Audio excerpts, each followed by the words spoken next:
ازيكم يا شباب؟ الحمد لله. انت اسمك يا معلم؟ اسمي رفعت من هنا يا رفعت؟ من المني. من المنيا. احسن ناس. وانت؟ صمول. ايه؟ صمويل. صمويل؟ ايه اسم الجديد ده يا عم؟ والله يا عم صمول. تمام. منين؟ من المني. احسن ناس. انتوا الاتنين مع بعض يعني؟ بلديات بقى؟ تمام. ولاد عمه وكده ولا؟ لا اصحابه جيران. اصحاب. تمام. انت جيت ايطاليا ازاي؟ انا جيت عن طريق البحر، عن طريق تركيا. ايه المواقف الصعبه اللي انت قابلتها وانت جاي من البحر؟ انا شفت المرار. طب والله بجد. طب احكي لنا كده، عشان في ناس في مصر عايزه تيجي برضو على البحر وفاكره ان الدنيا سهله وكده. لا انصح كل شاب ان هو ما يجيش بحر. تمام. لان انا طلعت كتير، ويعني حاولت اقل حاجه 10 مرات قبل ما تمام. وصلت ايطاليا. تمام. فشفت العذاب فيهم. كل رحله كنت بروح بدخل السجن 10 ايام 15 يوم واطلع تاني. يعني حاولت كتير، وشفنا الموت في الغابات وفي البحر. تمام. حاولت 4 مرات في البحر واتمسكت، بقيت اوصل لليونان وارجع تاني. تمام.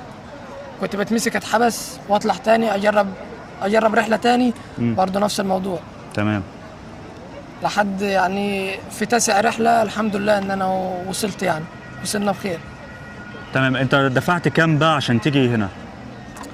دفعت 12,000 يورو. 12,000 يورو. 12,000 يورو يعني يعادل 700,000 مصري.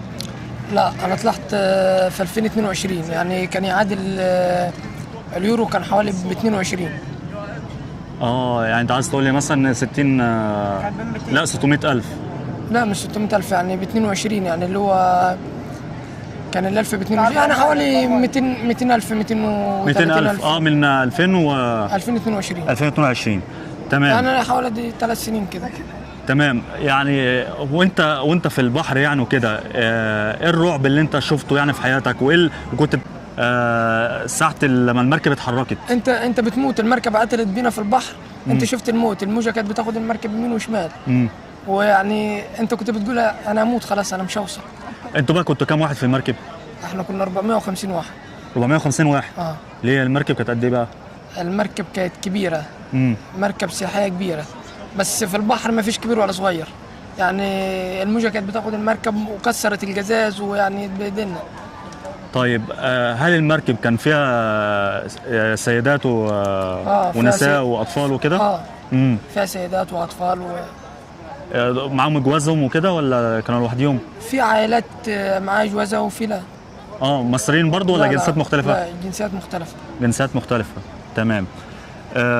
انت اول ما وصلت ايطاليا الحكومة عملت ايه معاك؟ الحكومة نزلتنا من المركب، جت خدتنا اللي هي غفر السواحل. نزلتنا كشفت لنا وظبطت لنا الدنيا، بعد كده دخلتنا كم. يعني اللي هو الكم ظبط لنا الدنيا، وبعد كده بعد 22 يوم انا طلعت من الكم. تمام. عملت ورقة بره. والحمد لله واحدة. يعني هو الشغل كان صعب شوية في الأول، يعني قعدنا 3 شهور أو 4 شهور من غير شغل. الدنيا كانت صعبة. انت شغال ايه دلوقتي؟ أنا دلوقتي شغال في المعمار. معمار.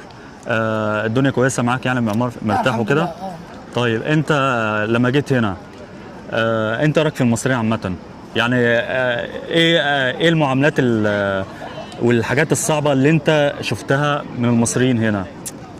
انا لما اشتغلت على طول اول فتره، يعني كنت شغال اسود من غير ورق.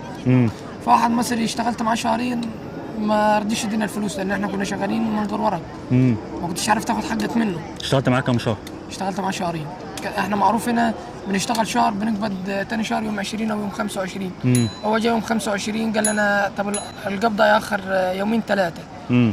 يعني فضلنا لما شغالين معاه شهرين، بعد كده رنينا عليه لقيناه فصل التليفون، ما ردش علينا. هو كان الشغل معمار ولا كان شغل تاني؟ كان شغل معمار. تمام. يعني هو المصري نصب عليك انت بقى لوحدك ولا كذا حد؟ بس الحمد لله، يعني الايطالي جابنا. جبتوها يعني؟ هل اتنصب عليك بحد تاني؟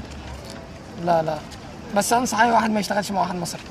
طيب هل مثلا يعني طلبت حاجه من حد، يعني مثلا مساعده من حد اللي هو يساعدك، قفل تليفونه، انت فاهمني؟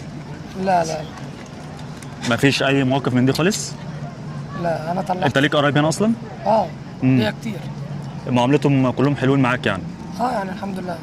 تمام. ايه الحاجه الوحشه اللي شفتها في ايطاليا؟ الحاجه اللي مش عاجباك، يعني انت تقول لي الحاجه اللي مش عاجباك ايه والحاجه الحلوه ايه؟ هي الحاجه اللي مش عاجباني ان انت هي الورق بس.